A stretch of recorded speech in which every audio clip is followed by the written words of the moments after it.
I'm an adult. I do have to say that because sometimes when I walk up here, people look at me like, that's a weird use of a Make-A-Wish. That chemo kid has too much hair and too many opinions.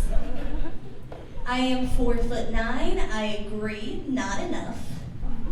Guys, I don't even have to take my shoes off at the airport. I am so small and meek, I am a national security threat. If I built a pipe bomb, the media would call me a troubled toddler. Baby bomber gets 40 months, time out. We drinking tonight, Milwaukee? Absolutely, this is Wisconsin. Some of you guys drank on the way here. I love this state, but everything about it is so drunk. Like, even our coffee shops sell hard liquor. Guys, Wisconsin is what Utah thinks hell is. Even our state motto is hammered. Do you guys know the state motto of Wisconsin? Forward. That's just drunk driving advice. Forward, because turning makes it blurry. I do have a speech impediment, that's what you're hearing. I promise the microphone isn't on remix. More specifically, I have a lisp, a stutter, and sometimes my brain tries to sabotage my life. I went to my cousin's wedding recently, and I went up to her to say congratulations, and I thought, congratulations, my mouth just went, complications? I'm sorry, grazie. I'm sorry, I've used my mouth a lot today. Anyway, your husband seems really nice. Guys, I recently turned 25 years old, and I know that's not old, but it is weird to me sometimes. Like, I graduated high school 7 years ago. I went to college 7 years ago. I dropped out of college 7 years ago. It was a very eventful 4 months. And 25 is a fun age because your brain is fully developed, but your life isn't. Like, I still live in a studio apartment, but my search history is different now. It used to be things like, how do I make a doctor's appointment? Why is insurance? How to passport? And now it's just like, why do Takis hurt now? How low can a credit score get? How do I file a restraining order? Things like that, you know? If you guys are wondering why I'm like this, I come from a very specific family. They don't like when I say unmedicated. For example, my grandfather bought my mom a boob job. I agree, uncomfortable, not the point. Because when I asked my mom if I could make a joke about that, she told me, I don't care. One time I did a wet t-shirt contest in front of your grandfather in Mexico. Not what I asked.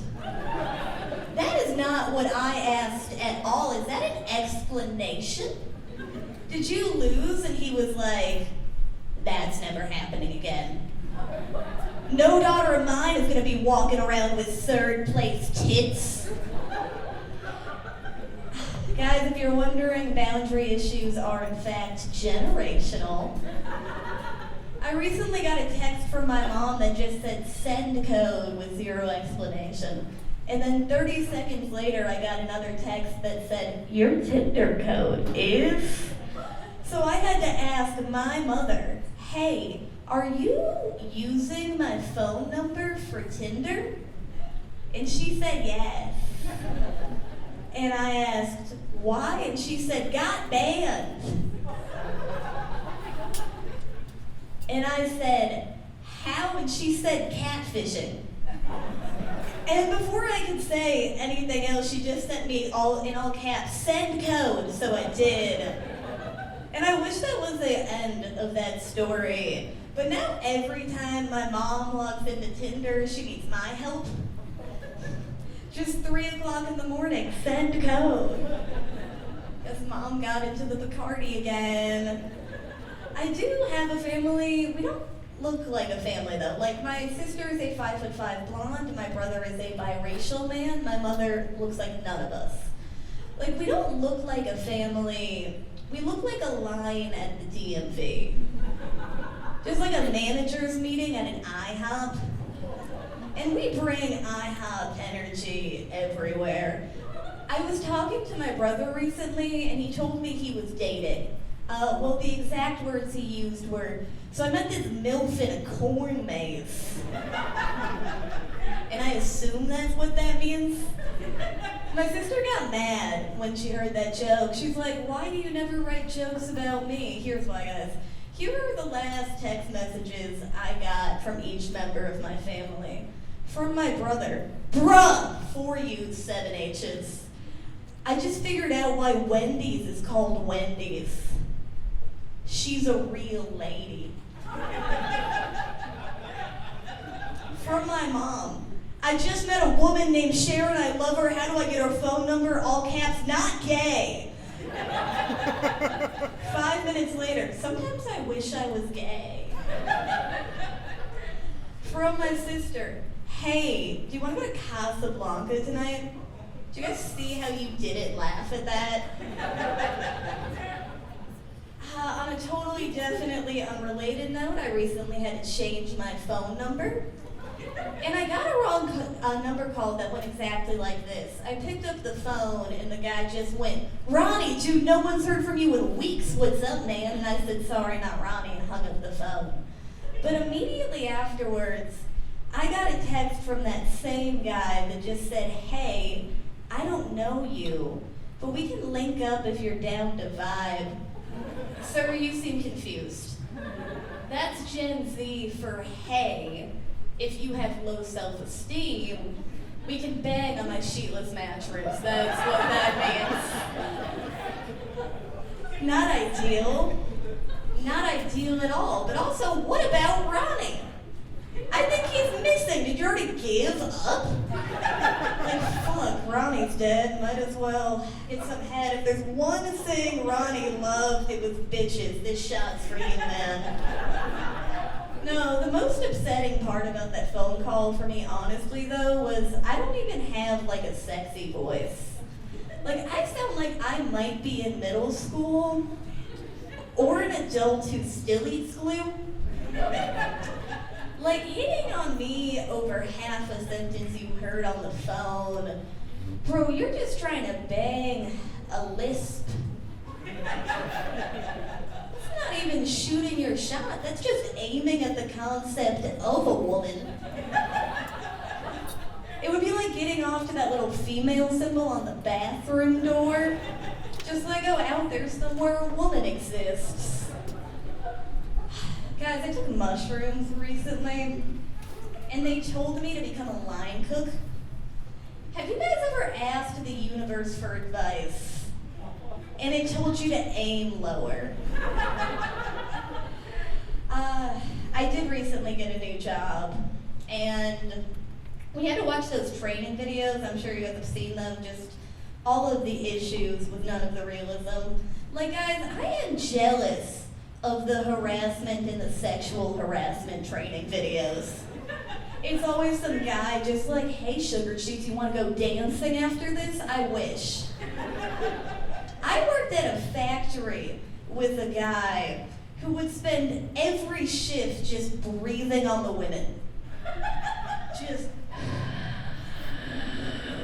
40 hours a week.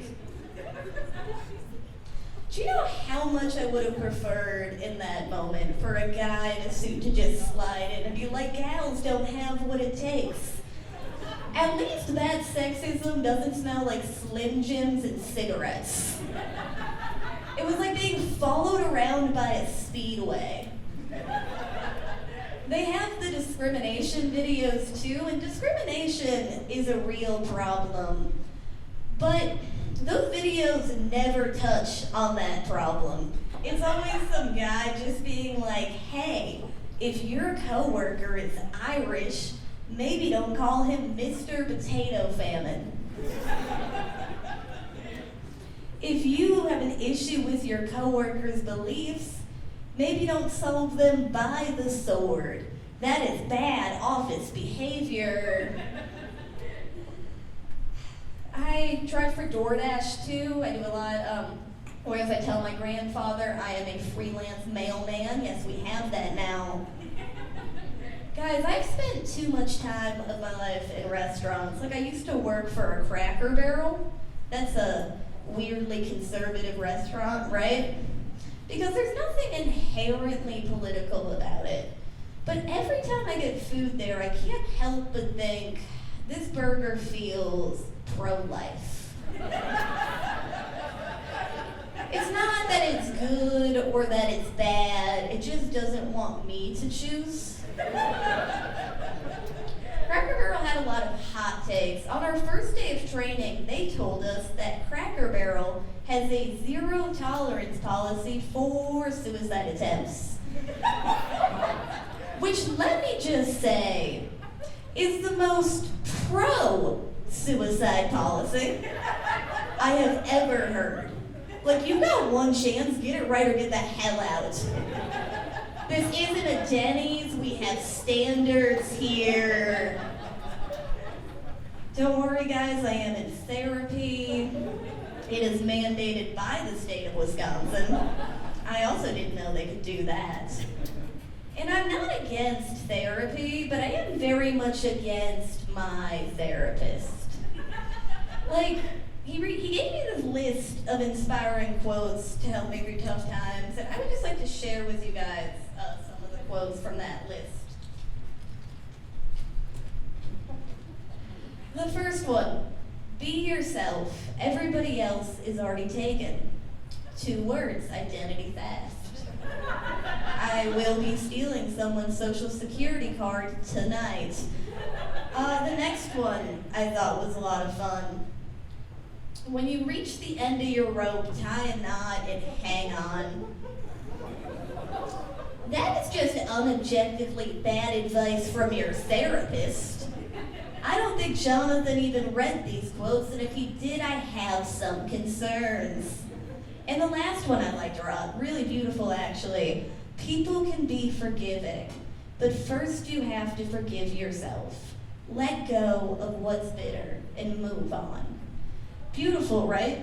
Or it would be, if it wasn't written by Bill Cosby. Suddenly forgiving yourself has a very different meaning. I'm gonna do one more for you guys. A while ago, I hooked up with this guy, and the only thing you guys need to know is that he was very tall and I am me. And afterwards, we were laying down and he was staring into the large space above my head. And he told me, you know, I've never done something like this with someone like you before. Italian? And he said, no, I mean, I've never done this with, you know, a dwarf.